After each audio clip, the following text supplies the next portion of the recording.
Salam buat warga GPKP dimanapun berada. Hari ini kita bertemu kembali pada sermon Pekan Doa hari yang keempat. Dan saya Pendeta Sinar Haganta Barus, juga Pendeta Novika Pinem akan membawa kita dalam diskusi mengenai tema kita malam ini. Tentang Pengkhotbah 3 ayat 1 sampai 8. Oke, kubacakan dari sini, begini firman Tuhan. Untuk segala sesuatu ada waktunya. Untuk segala sesuatu ada masanya. Untuk apapun di bawah langit ada waktunya. Ada waktu untuk lahir, ada waktu untuk meninggal.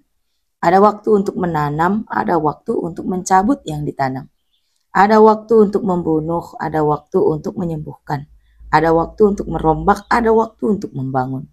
Ada waktu untuk menangis, ada waktu untuk tertawa. Ada waktu untuk meratap, ada waktu untuk menari.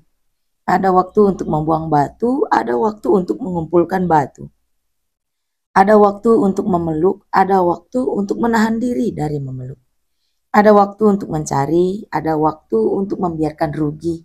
Ada waktu untuk menyimpan, ada waktu untuk membuang. Ada waktu untuk merobek, ada waktu untuk menjahit. Ada waktu untuk berdiam diri, ada waktu untuk berbicara. Ada waktu untuk mengasihi, ada waktu untuk membenci. Ada waktu untuk perang, ada waktu untuk damai. Sampai di sini firman Tuhan. Gimana menurut lu? Tepat juga ya, karena metode malam ini meditasi ya. Iya. Jadi kita diajak untuk merenung. Walaupun mungkin kata-katanya agak sepintas, ada juga beberapa yang sulit diterima ya. Misalnya ada waktu untuk membunuh, kira-kira begitu kan. Yeah. Tapi kalau kita lihat buku tafsiran, bahwa kitab Pengkhotbah ini sering disebut dalam bahasa Inggris itu skeptical wisdom. Skeptis. Jadi seperti seolah-olah sekilas terkesan kita menangkap keraguan-raguan. Sekilas ya, atau cenderung pesimis. Itu kalau kita nggak membacanya secara mendalam. Atau ada juga penafsir yang memberi julukan kepada bahan kita ini dissenting wisdom, atau kata-kata bijak yang penuh pertentangan. Karena mengajak kita untuk apa iya ya, apa misalnya kan, apa memang waktunya sekarang gagal gitu kan, apa waktunya sekarang jatuh, apa waktunya kita ditipu, begitu kira-kira kan. Jadi semacam muncul pertentangan dalam pikiran kita. Dan ada juga penafsir yang mengatakan kitab Pengkhotbah ini berisi kata-kata bijak yang tidak biasa, atau dalam bahasa Karo lasemal, lain daripada yang lain. Jadi misalnya kalau kita mulai dari pasal 1 ayat 2 saja, kalau dalam bahasa Karo kan tertulis krina sia-sia, kaipe sia-sia, geluh sia-sia, krina sia-sia. Itu dalam bahasa Indonesia. Pasal 1 ayat 2. Pasal 1. Jadi ini bicara tentang kesia-siaan. Jadi ini makanya skeptical wisdom. Kesia-siaan belaka, kata Pengkhotbah. Kesia-siaan belaka. Segala sesuatu adalah sia-sia. Jadi kalau segala sesuatu sia-sia, apakah sermon kita ini juga kesia-siaan gitu? Kita bersusah-susah mengerjakannya dan menjadi kesia-siaan gitu kira-kira kan. Kita menyediakan waktu, pikiran, menulisnya, merenungkannya, membutuhkan juga paket kan untuk mengirimkannya, dan sia-sia begitu kira-kira. Karena nggak terkirim pula. Jadi mengajak kita untuk mencoba melihat lebih dalam, apakah betul segala sesuatu sia-sia, atau apakah betul penulis Pengkhotbah ini memang orang yang skeptis. Tapi kalau kita melihat istilah Pengkhotbah ini dalam bahasa Ibrani, dia menyebutnya kohelet. Kohelet itu artinya seseorang yang berbicara dalam perhimpunan. Jadi ada perkumpulan, lalu ada yang bicara. Karena itulah dalam bahasa Karo disebut pengerana atau pengkhotbah. Dia berbicara di tengah-tengah orang banyak. Sehingga dalam bahasa Inggris kitab Pengkhotbah ini disebut Ecclesiastes kan, datangnya dari kata ecclesia yang bisa berarti perhimpunan, bisa juga berarti gereja, bisa juga berarti jemaat, eklesia. Jadi nggak mungkin kan di tengah-tengah jemaat yang sia-sia yang diberitakan. Jadi kita diajak untuk melihat lebih dalam. Jadi kalau secara umum kitab pengkhotbah ini kita bahas, jadi isinya pengkhotbah ini memang buah-buah pikiran semuanya, hikmat-hikmat kehidupan, kumpulan renungan-renungan pengkhotbah, kemudian semacam nasihat-nasihat bahwa hidup ini sangat singkat. Jadi karena hidup ini sangat singkat dan penuh pertentangan, penuh ketidakadilan, penuh hal-hal yang menjadi pertanyaan, gitu kan. Kita juga kan sering mengalami itu ya dalam hidup ini. Jadi pertanyaan selalu. Misalnya kita berusaha berbuat baik, tapi ditanggapi negatif, ya kan. Kita sudah berusaha saleh di hadapan Tuhan, tapi kok bencana nggak berhenti-berhenti datang. Ada orang yang rajin, tapi anaknya sakit. Ada konflik, dia menjadi korban penipuan, sementara dia saleh itu rajin ke gereja. Pada saat bersamaan ada orang yang kita semua tahu rahasianya, jahatnya bukan main, begitu kira-kira kan, tapi anaknya semua patuh, berhasil, sukses, berbakti lagi. Dia menyanyiakan keluarganya, menyanyiakan anaknya dari kecil, tapi begitu anaknya sukses, dibangun rumahnya. Nah, bagaimana kira-kira kita mau menjawab ini? Kan itu kan, ini berarti kita bisa sebut kalau penulisnya ini juga orang yang bergumul ini, orang yang bergumul banyak, sehingga dia kemudian membuat kesimpulan sia-sia kap geluh henda, karena dia sulit memahami tindakan Tuhan, sulit memahami nasib manusia. Dia melihat kok suram ya hidup ini, kira-kira begitu ya, penuh keputusasaan. Tapi di tengah-tengah itu kalau kita habiskan kitab pengkhotbah ini untuk kita baca, lalu kita akan menemukan pesan, mari kita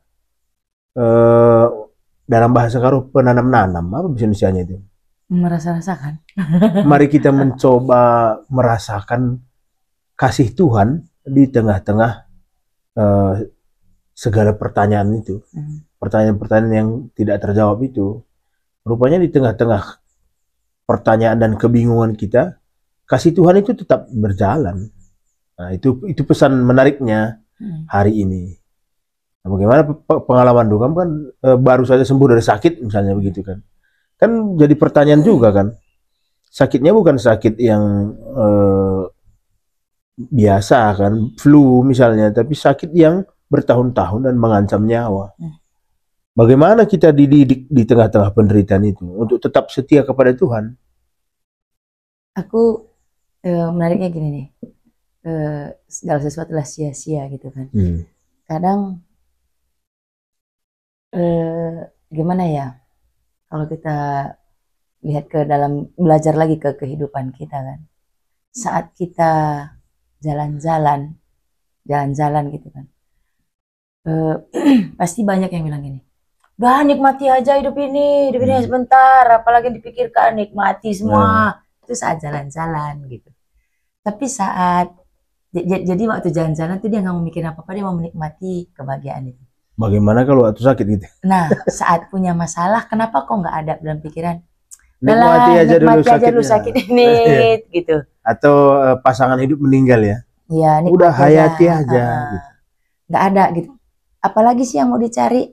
Toh memang nanti kita akan mati juga. Udahlah, nikmati saat dia masih ada. Sayangi yang masih hidup.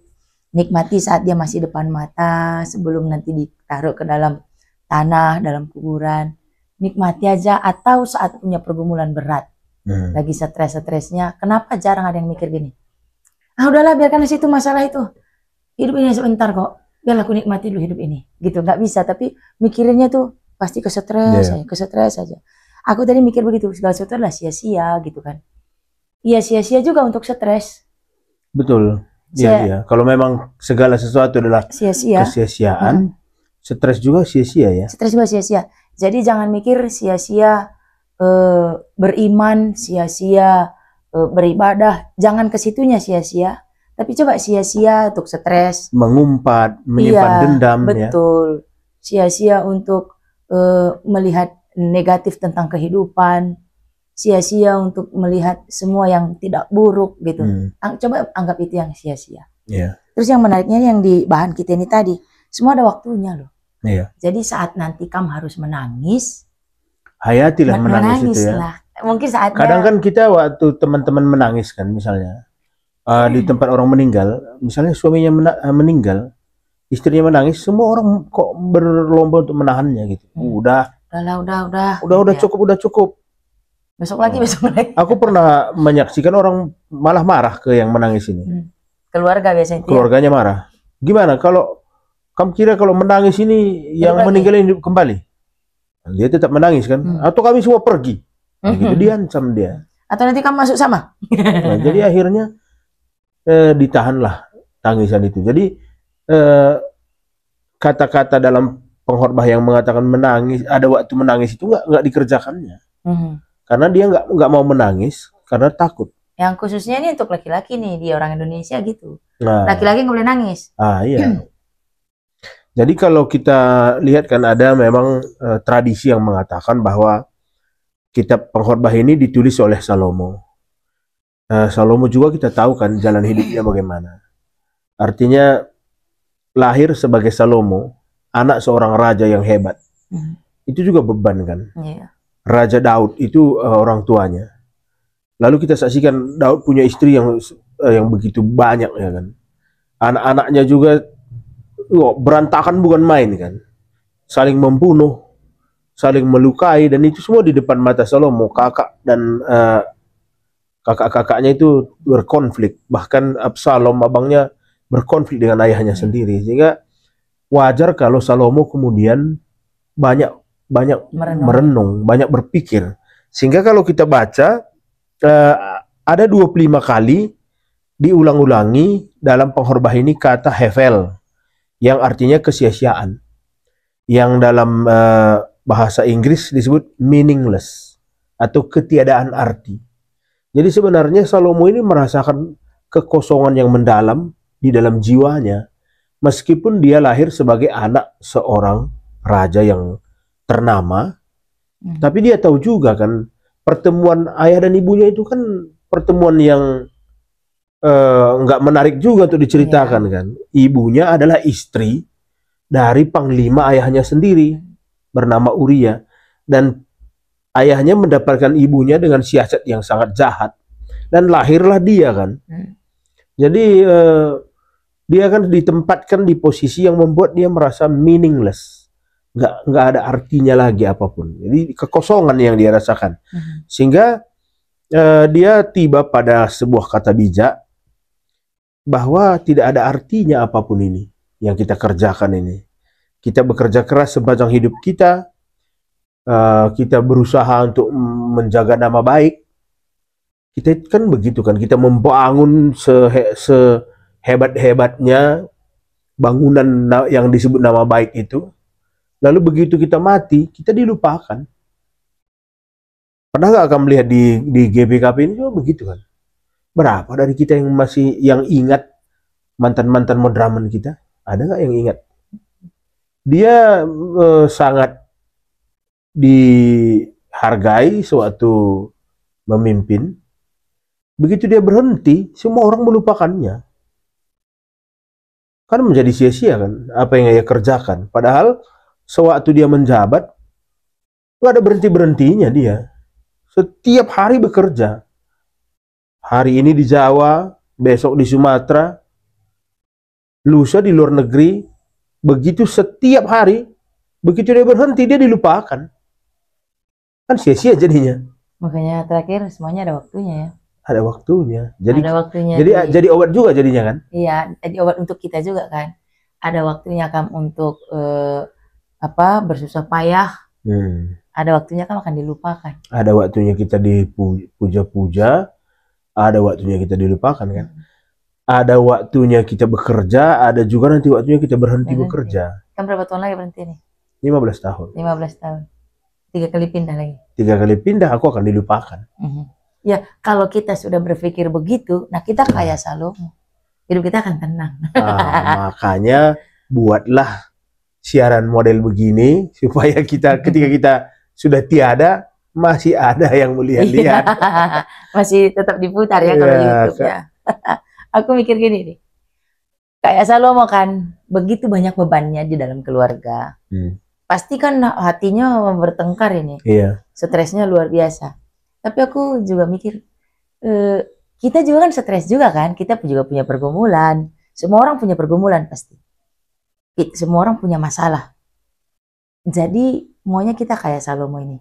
Begitu semakin banyak masalah, semakin banyak persoalan kehidupan yang kita terima, semakin mengerti juga kita tentang kehidupan. Semakin banyak Salomo mengalami tekanan-tekanan, semakin bijaksana dia. Iya. Kayak kita juga semuanya seperti itu ya. Semakin banyak kesusahan yang kita alami, semakin banyak kesedihan yang kita alami, yang kita rasakan, semuanya semakin bijak juga kita melihat kehidupan kita gitu.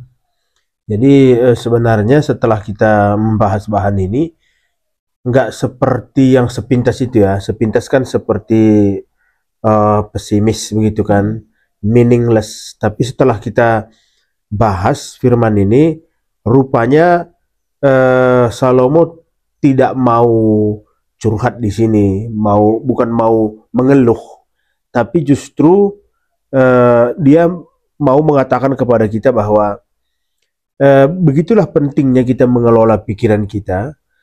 Ketika kita sampai pada titik bahwa segala sesuatu itu ada waktunya, saat kita dikenal, kita hayati, begitu kita dilupakan, kita hayati juga. Jadi nggak kebetulan ya aku pakai udeng ini, udeng. Jadi kalau ini kan dari Bali disebut udeng. Rupanya kalau kita lihat di Nusantara, hampir semua orang Nusantara mengikat kepalanya. Kalau kita ke Jawa Barat ini namanya ikat ya, ikat. Jadi rupanya di Tanah Karo juga ikat juga kan, pakai beka buluh itu diikat dulu juga. Ya, dulu diikat kan, kalau sekarang pakai meniti. Sekarang sudah pakai koran kan. Kalau dulu diikat, ke Simalungun juga ikat. Rupanya ini pengaruh filsafat Hindu, bahwa laki-laki mengikat kepalanya itu supaya mengikat pikirannya, supaya pikirannya itu tidak kesana kemari. Artinya supaya dia fokus. Kemudian ini ada sebelah kanan agak lebih tinggi. Orang Bali kepingin supaya kita berpikir ke yang positif.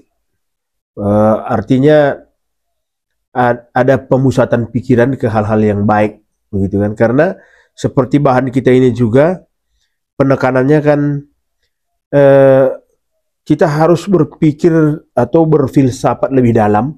Artinya kita harus mengenal Allah pada setiap situasi kehidupan kita. Kita harus belajar melepas. Misalnya kalau ada waktunya memiliki jabatan, ya kan? Nanti ada waktunya kita melepaskan jabatan itu. Seperti kita lah misalnya, aku sudah 10 tahun di retreat center ini. Pasti beban berat juga meninggalkannya. Karena 10 tahun kita menikmati udara yang bersih di tempat ini kan. Ketenangan tanpa macet. Ketenangan, tidak ada macet. Kita tidur sudah diiringi suara sungai. Lalu nanti kita pindah ke gereja yang lain yang ditempatkan di sebuah gang yang rame kleksonnya misalnya. Kita harus nikmati juga. Ada waktunya menikmati suara aliran air. Lalu nanti ada waktunya menikmati suara klekson dan kemacetan. Kira-kira kan begitu kan. Jadi Salomo mau mengajak kita untuk melepas. Misalnya kamu kan meninggalkan si keben, yang juga kita di atas gunung kan. Iya. Pemandangannya, view-nya indah sekali, sampai kita bisa memandang Deleng Barus itu jelas sekali dari rumah. Sama penatapan. Penatapan juga malam kelihatan lampunya. Dan itu akan kita tinggalkan. Ada waktunya di si keben, ada waktunya di tempat lain. Jadi ini kayak luar tema biasa. Kita lah. Jadi ibas paksana. Iya, jadi ibas paksana ya. Jadi semua ada waktunya. Ada waktu untuk menangis. ada waktu untuk kelaparan, ada waktu untuk tertawa.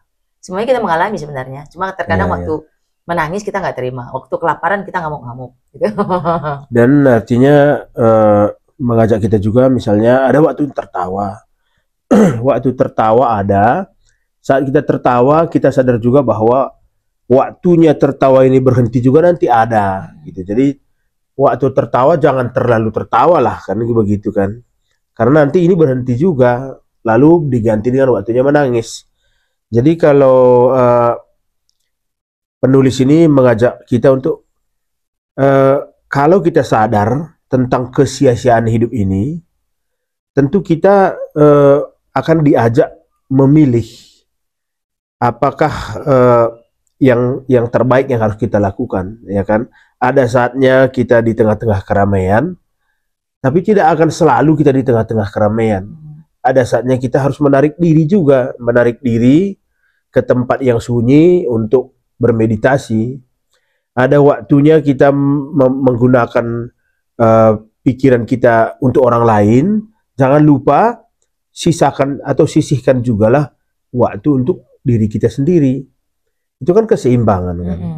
Seperti kamu kan sembuh dari sakit itu karena rupanya kamu menyediakan waktu untuk dirimu sendiri kan. Karena meditasi itu kan waktu kamu bermeditasi berjalan itu kan sendiri kan. Hidup untuk sendiri. Jadi aku tertarik juga itu. Ada yang viral belakangan ini, Gubernur Jawa Barat itu kan, Deddy Mulyadi. KDM. Kang Deddy. Jadi rupanya Deddy Mulyadi ini jam 5 pagi sampai jam 8 pagi itu dia sombong. Maksudnya sombong kalau dia naik sepeda, disapa anak-anak di pagi hari dia nggak mau menyahut.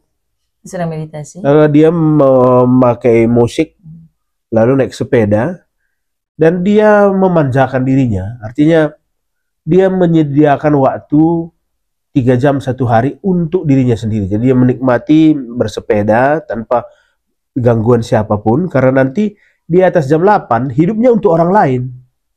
Sampai malam dia akan menghabiskan dirinya untuk orang lain. Jadi kalau dia terus-menerus menyediakan dirinya untuk orang lain tanpa pernah menyediakan dirinya untuk dirinya sendiri, dia akan sakit, tidak seimbang. Jadi ini kan ajakan juga buat kita kan, pelayan-pelayan gereja ini boleh menyediakan diri untuk orang lain, tapi jangan lupa sediakan juga lah waktu untuk diri kita sendiri. Karena kita kan, apalagi ini minggu pekan doa kan, hampir setiap malam pergi. Pagi-pagi begini mempersiapkan diri, kamu sebentar lagi ke kantor klasis, lalu malam pelayanan, kita belum lagi melayani telepon, ya kan. Pendeta ini kan ditelepon terus, kadang di atas jam-jam waktunya istirahat kan. Kita ditelepon juga, ada yang bertengkar, ada yang bermasalah rumah tangganya, ada yang minta sermon, gitu. Jadi kan pengkhotbah ini mau mengatakan kepada kita, ada berganti-ganti situasi datang ke tengah-tengah hidup kita sebagai manusia, tapi jangan pernah hanyut, karena itu juga apa film India yang kita tonton itu, All is Well. Itu all is well, itu juga akan berakhir kan. Artinya segala sesuatu baik, waktu menangis baik, waktu tersenyum baik. Menangis juga akan berakhir, tersenyum juga akan berakhir. Menangis juga baik, tertawa juga baik. Ya, karena semuanya menangis juga ya, kebutuhan kita kan. Iya. Karena menangis juga membersihkan batin kita. Nah, jadi intinya segala sesuatu ada waktunya dalam hidup ini. Sebelum segala sesuatu menjadi sia-sia, jadi hayatilah setiap momen. Karena momen ini juga akan berakhir. Seperti kita mempersiapkan sermon ini, sermon hari keempat ini, begitu nanti pekan doa hari keempat selesai, sermon ini menjadi tidak ada gunanya. Dan supaya kita mengikuti apa yang bahan kita sekarang, mari kita akhiri. Karena kita mau mempersiapkan diri juga untuk hari ke-5 ya. Jadi hari keempat ini akan ditinggalkan juga. Demikianlah teman-teman warga GBKP, pembahasan hari ini memang sangat mendalam. Dalam waktu yang singkat ini kita diajak untuk mengambil garis-garis besarnya dan menyampaikannya ke jemaat dengan bahasa yang sederhana. Dan kami masih mengajak kita untuk mengikuti sermon hari kelima.